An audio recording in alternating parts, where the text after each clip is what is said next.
خالفتم أقوال الشيوخ فأنتم. How's it going, boss? Hey, how are you? Good, good. Are you a Christian? Yeah, I am. Nice, man. Can you prove the Trinity is biblical? Can we talk about John 1? Sure. Is that going to prove the Trinity is biblical? You were saying that, I just want to understand what you believe. So, are you saying that the Son is not ontologically equal with the Father? Of course not. Okay. When we read the context of John 1, because this is what I didn't see you quoting, it says all things were made by him, and without him nothing was made that was made. But then when we look in Isaiah 44:24, it says that Jehovah alone created the heavens and the earth. Yeah. So if Jesus is not ontologically equal with the Father, then how do you reconcile that Isaiah 44:24 says Jehovah alone spread the heavens and the earth? I got you. That verse works in my favor, not in your favor. How? Yeah, I'll tell you. Is Jesus a tool for creation or the ultimate creator? He's the creator in union with the Father. No, I didn't ask that. I said, is he a tool, an agent of creation, or is he the ultimate creator? Yeah, I believe he's an agent by the Father. He's an agent of creator. Does Yahweh have the essential property of being the ultimate creator, or is Yahweh a tool for creation? Well, Jesus is Yahweh, so he's in union with the Father. I didn't ask that. I said the singular being who alone creates. Remember, Isaiah 44 says, I alone create all things. I do it by myself. Nobody does it with me. So the singular individual, okay, who has a singular ontological referent, says, I alone do it on my own. He's a singular individual. Who is that singular individual? It's Yahweh, right? Well, as Trinitarians, we believe the Father and Jesus are Yahweh. That's not a singular. They both share the same name. That's not a singular individual. No, because they both bear that name. No, they could both bear that name, but that would be a plurality of speakers. There's an individual speaker here. Yes, one. Speaker. No, yes, but we don't say that. Who's speaking in Isaiah? Who's the singular individual speaking Jehovah, in Isaiah? But we don't say as Trinitarians that the Father, because we don't distinguish their name. You do distinguish between the Father and the Son. They are a plurality. No, I'm saying they're both Jehovah by nature, but in personhood they're distinct. But natures don't speak, my friend. Individuals speak. So who is the speaker in Isaiah? Natures don't speak. Humanity doesn't speak. Humans speak. Jehovah. Right? Okay, but good. if who is the speaker there? Jehovah. Who is that? Is that the Son? It doesn't tell us. It could be. It's the Father and the Son because they both create that wouldn't be a singular speaker. That would be a plurality of speakers then. Yes, because they're more than one in an. Okay, so there is a singular speaker. Not wait. So in Isaiah 44, there is a singular speaker. Who's the singular speaker? No, you can't say singular speaker because according to John 1, I can't say there's a singular speaker. Because hold on, because in light of John 1. The one that's creating are both the Father and the Son. I understand. So it has to be the Father. But the point I made is that only one is the ultimate creator. The other is just an agent of creation. Do you understand? So only one is the true. Exactly. Just wait. Only one. Just wait, brother. Wait. Only one is a prime creator. The other is a secondary agent, which the prime creator uses to create. Is that correct? Okay, I believe the Father in union with the Son. Hold on. Not in union. Not in union. One is the primary. Yes, because if Isaiah 44. Can I finish? One is the primary creator. The other is used as a tool by the primary creator. Correct? He's an agent. Okay, and he's used as a tool by the primary creator, correct? Okay, does the agent still create? Yeah, as a secondary creator. Okay, exactly. But wait. Isaiah let me 44 says Jehovah fin- alone. Yeah, I'm getting to that. Isaiah 44 says a Jehovah alone. So what does that make that yeah, agent? I'm about to tell you if you just answer the question. So can we agree that Jesus is not a prime creator? He is a tool that the prime creator uses to create. Okay, sure, yeah. He's an agent. Good. Does Yahweh have the essential property of being the primary creator? What do you mean? Yahweh in what? Because I don't believe Yahweh is just the Father. The one singular God you believe in, does he have the essential property in being the primary creator? What does no, I'm saying that the Father and the Son are are both primary creators. No, they're not primary creators because one is actualizing creation and the other is being used by the one who actualizes creation. But wait, you just said that Jesus still creates, but Isaiah 44 says Jehovah alone. I create. You create. Wait, hold on. We all create. Assuming, So stop strawmanning. The point is you're strawmanning me because you're assuming stop trying to run away from the point. Is Jesus the ultimate prime creator, or is Jesus a secondary tool of creation? He's an agent. He's a secondary tool. But he still creates, right? So guys, so watch this, okay? So imagine I have tape in front of me. This tape is the agent that I'm using. It's the tool, okay? Let's say I tape up a cardboard box on the window. I taped it. We could properly also say that the tape taped it, okay? But the primary mover of the taping, the one who actualizes the taping, is me. The tool that I used is the tape. Yes? Yes or no? Hold on. Does Jesus still create? Yes or no? No, because now you're just you're trying to. Yes or no? Hold on. Can you does Jesus still create? Does the tape? Yes. Okay. Okay. So in the same way the tape, Jesus creates. Hold on. Wait. But Isaiah 44. So now we're good. So now we're good. Yeah, we're going to Isaiah 44. We're going to Isaiah 44. I just need you to confirm with me. Wait. Hold on. Dude, why are you cutting me? We need to confirm what we both believe about John before we go to Isaiah 44. Because when we agree on what John is saying, we're going to have a very easy time in Isaiah 44. Okay, so, can I make I'll let you speak. Can I say something? Yes, go for it. Okay. If you're still saying, okay, yes, the Father uses Son to create, okay? But if Isaiah says that Jehovah alone made the heavens and the earth, and then in John we say Jesus creating still, Jesus doesn't right? create. What does that make Jesus? Yeah, it makes Jesus Jehovah. No, it doesn't. You see? Okay, wait. Watch then this, you're asserting. ladies and you're asserting that God used a creature. Oh, sorry, I disconnected you by accident. Come back. I meant to meet you. Come back up. Then, what was his name? Request again.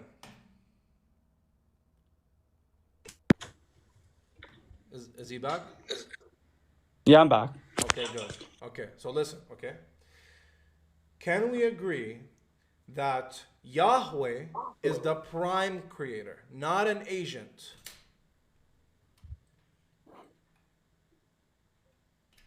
Sorry, say it again. Is Yahweh a prime creator or an agent of creation? Well, if both of them are creating, both of them are primary creators. Oh, no.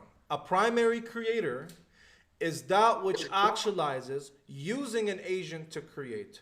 Does Jesus use an agent to create, or is Jesus the agent himself?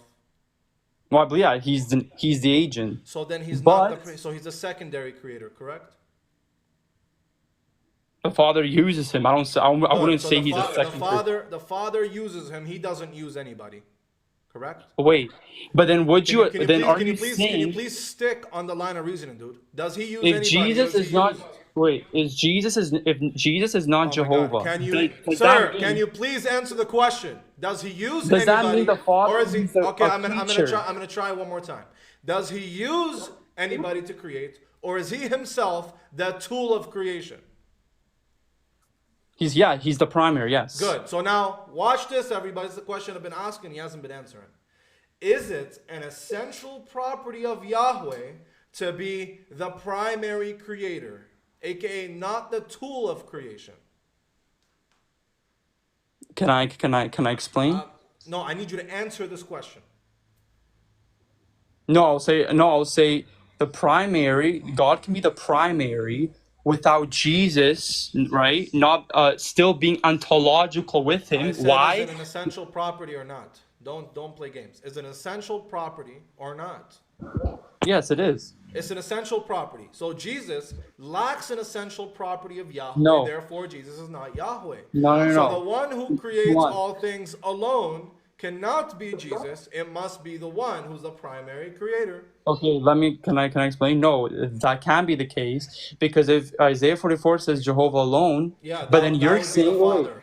That would be the Father alone. because then if Jesus is still creating, then you're saying that God used a creature I to don't, bring did I, all did I things say, to be. wait, did I say Jesus is a creature? By you saying he's not Jehovah according to Isaiah Just wait, did I say Jesus, 44:24, did I say Jesus is a creature? yes, When did I say Jesus is a creature? well, you're saying that he's not Jehovah according to Isaiah 44:24. Okay, how does that make him a creature? Well, you're saying he's not ontologically equal with him. Right, how does that make him a creature according to the framework of the New Testament? Because because if he's one with God, he's either one with God, right? According to the New Testament. No, did I say he's a creature or not? Or are you just putting that in my mouth? Well, you're saying you're basically using that Arian doctrine, right? That So that the Father created.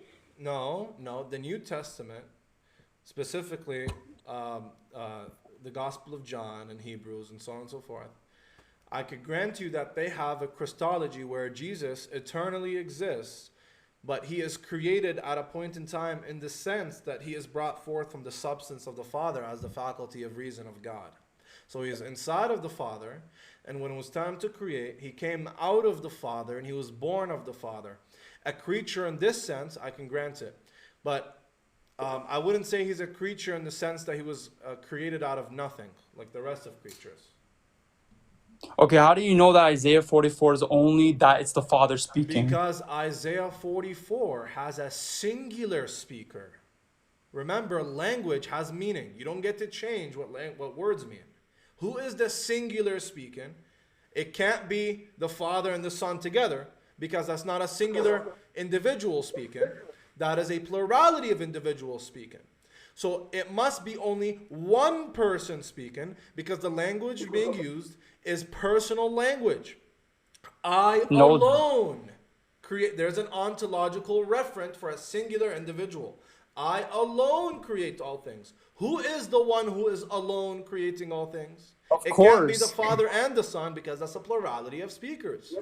Hold on. Of course, because that's our doctrine. That's Trinitarianism. No, it's in not. that No, the it's Father. not. Wait. God can speak in the singular, referencing to his essence, but he can still be multiple. Essences don't speak, dude. Does an Hold on. essence speak? Yes, because if we read the Essences context, speak? yes, God can speak one because he's one with the Son and Sir, I Spirit. didn't ask you that. Does a nature speak? The persons can refer to the. Does a nature speak? Obviously not, but wait, Okay, let me finish. So you say there's one God because there's one nature, correct? Yes. But the one nature doesn't have an ontological, doesn't have mental capacity. The one nature is not a singular God that speaks. Correct? No, I'm saying that the persons of God can speak in the singular, referencing to their nature. Okay, watch this. Watch this, everybody. Wait. Can I explain? Okay. Okay, let me explain. Finish. Isaiah. If we read the context of Isaiah, Isaiah produces multiple persons. right? No, Isaiah no, Isaiah 63. doesn't. No, Isaiah doesn't. Yes, he does. Sir, stop bringing your garbage Wait, can we read into this text. context and not just look at one Just verse? wait. We're talking about Isaiah 44. Just wait. Before you bring up the angel of the Lord, and I bury you on that as well. Okay. Okay. Stick to Isaiah 44. Isaiah 44 has a singular speaker speaking. Can a singular person of the Trinity say, "I alone created all things"? In reference to their essence, yes. No, essences don't speak. No, the persons do speak, but I'm saying that they refer to their essence. When Jesus says, "I came from the Father," what is "I" picking out?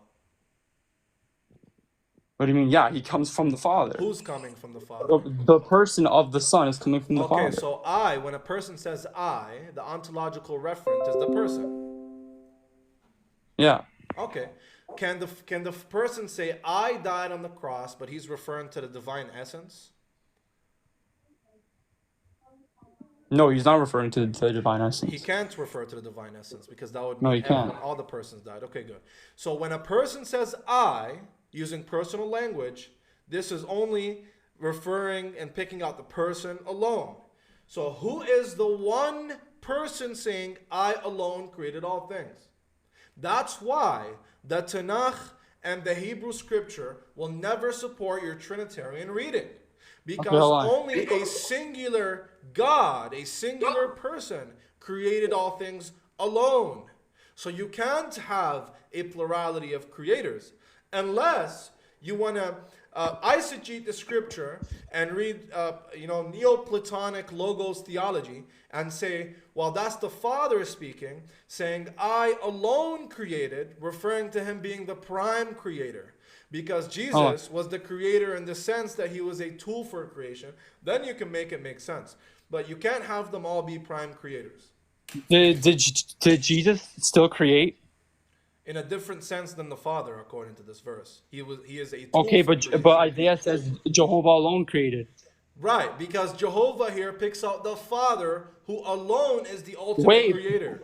Wait, but Jesus still created though. Is this guy do you create things? Jesus created all things. Watch this, everybody. Have you ever created something? What was? Just wait. Have you ever created something? I'm not. I wasn't before all creation. Not in the sense of God. So creation is equivocal. It means different things in different contexts. Correct?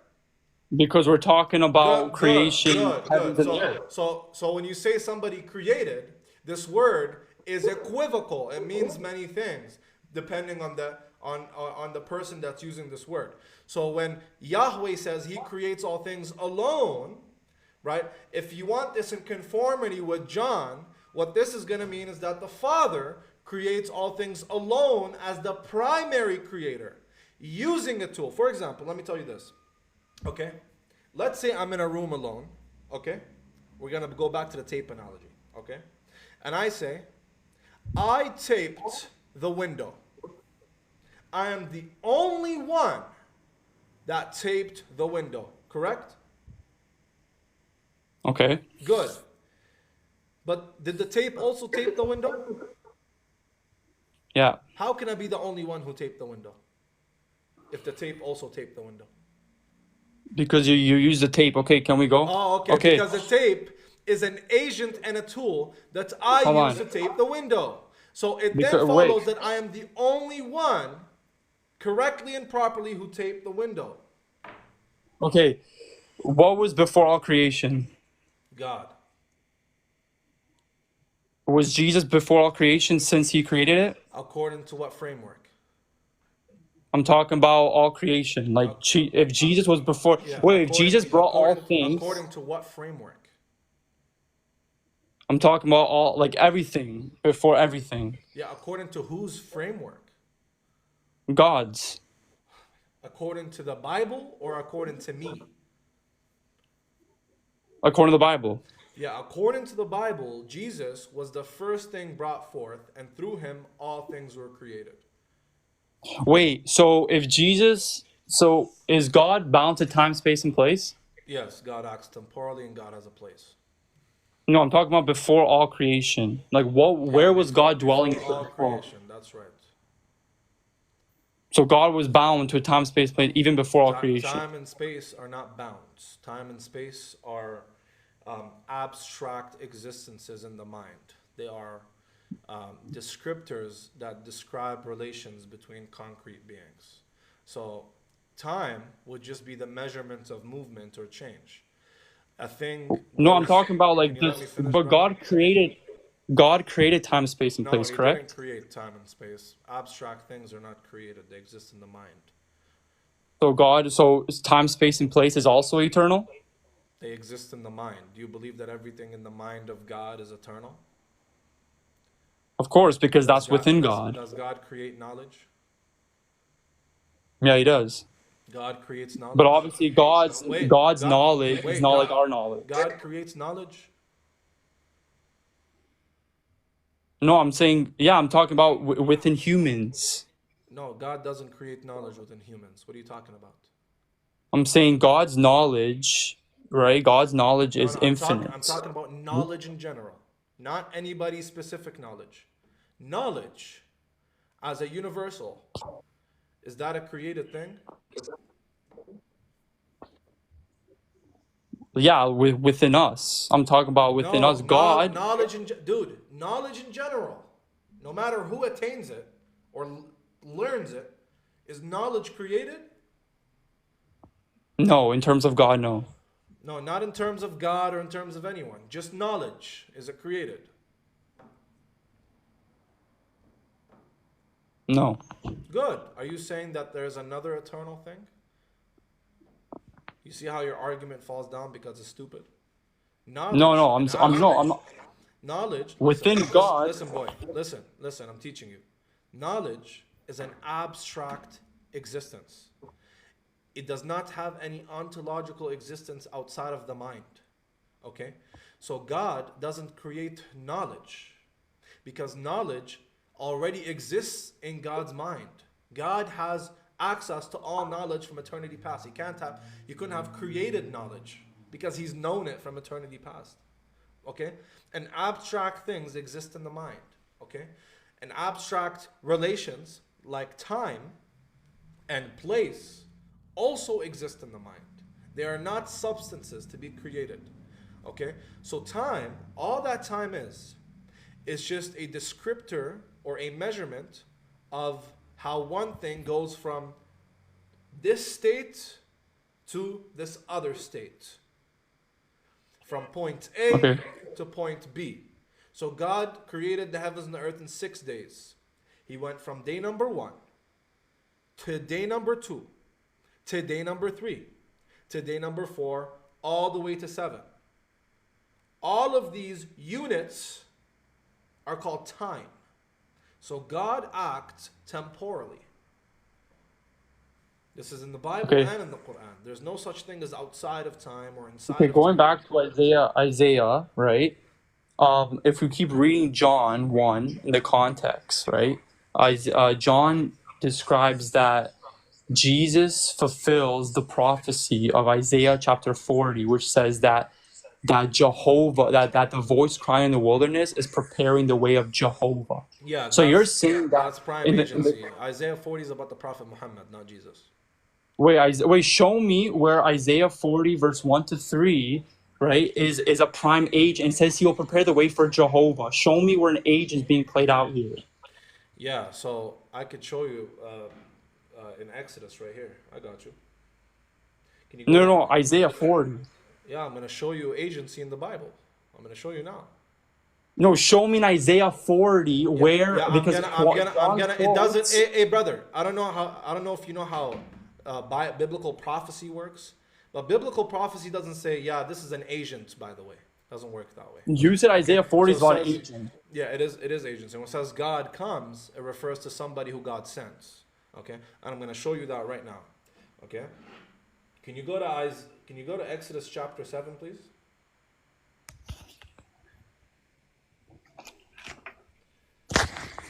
Give me 1 second.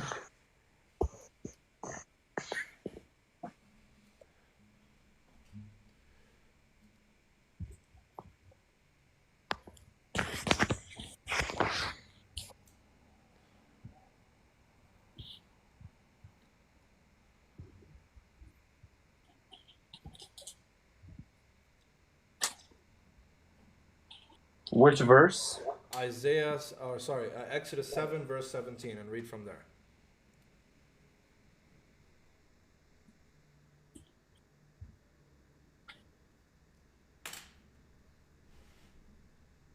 Seven 17. Yeah, Exodus 7, verse 17, and read from there. And they did so, for Aaron stretched out his hand with his rod and smote the dust of the earth, and it became light. Verse 17, brother. Wait, hold on. Oh, sorry, my bad. But thus says the Lord, in this thou shalt know that I am the Lord. Behold, I'll smite with the rod. Wait, 1 second. This is what Yahweh says. So who's speaking? Okay. Yeah, Yahweh. Yahweh. By this you will know that I am Yahweh. You will know that I am who? Yahweh. With the staff that is in my hand. In whose hand?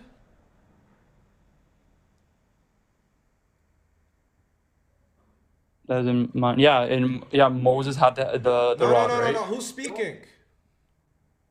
Yahweh, but obviously. And Yahweh is speaking, and he says, by the staff in my hand. Whose hand? In Yahweh's hand, yeah. Yahweh's hand. I will strike the water of the Nile. Who will strike the water of the Nile? Yahweh. Yahweh. And it will be but then changed he used into... Moses, Wait, no, he doesn't even use Moses. And it will be changed into blood. Now read verse 18. Read verse 19. And the Lord spake unto Moses, saying unto Aaron, take thy rod and stretch out thy hand upon the waters of Egypt. Yeah, and upon their streams, upon the rivers. Is Aaron Yahweh? No. Then what's going on? Wait, can I answer though? So yes, I believe in agency, but okay. We never see. Wait, we never see in Moses being referred to as Yahweh. Yeah, right here, Aaron is being called Yahweh. No, he's not. Right here, it says. Wait. Okay, we're gonna try this again. I, Yahweh, with the rod in my hand, I will strike the water. Then Aaron, with the rod in his hand, strikes the water. Are you saying Aaron is Yahweh? Where do people refer to him as Yahweh here? Dude, God is referring to, by your logic, by the way, this is Yahweh does the miracle. Agency. This is obviously agency. Yeah, by your logic, Aaron is Yahweh. By your logic. Because it says, I, Yahweh, will do this. I, Yahweh, will strike the water in my hand.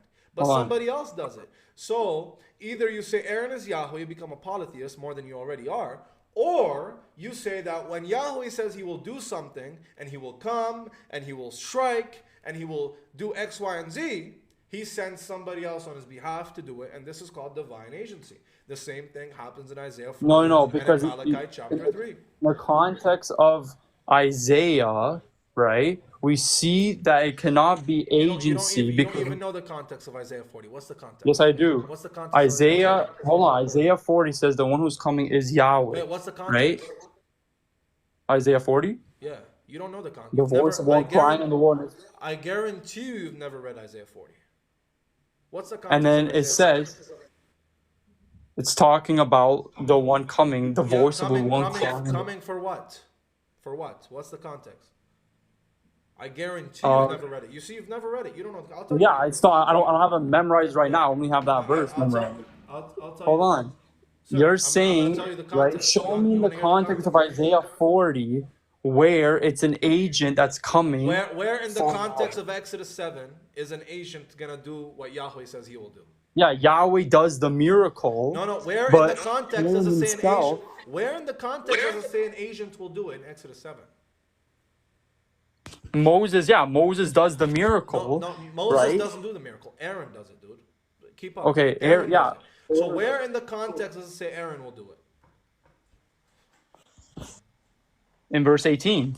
No, but that's describing him already doing it. It's being actualized. So the prophecy is being fulfilled. But before it's being fulfilled, where does he say that Aaron will do it?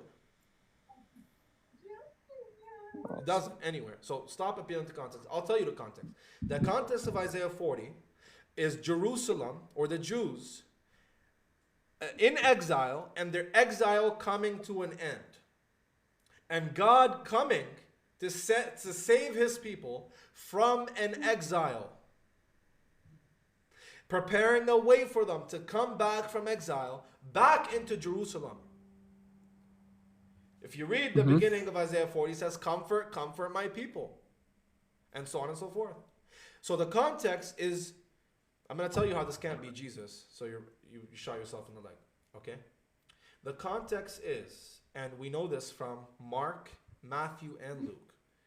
Especially Mark, because Mark not only quotes this, but he quotes it and mixes it with Malachi 3 into the same one prophecy.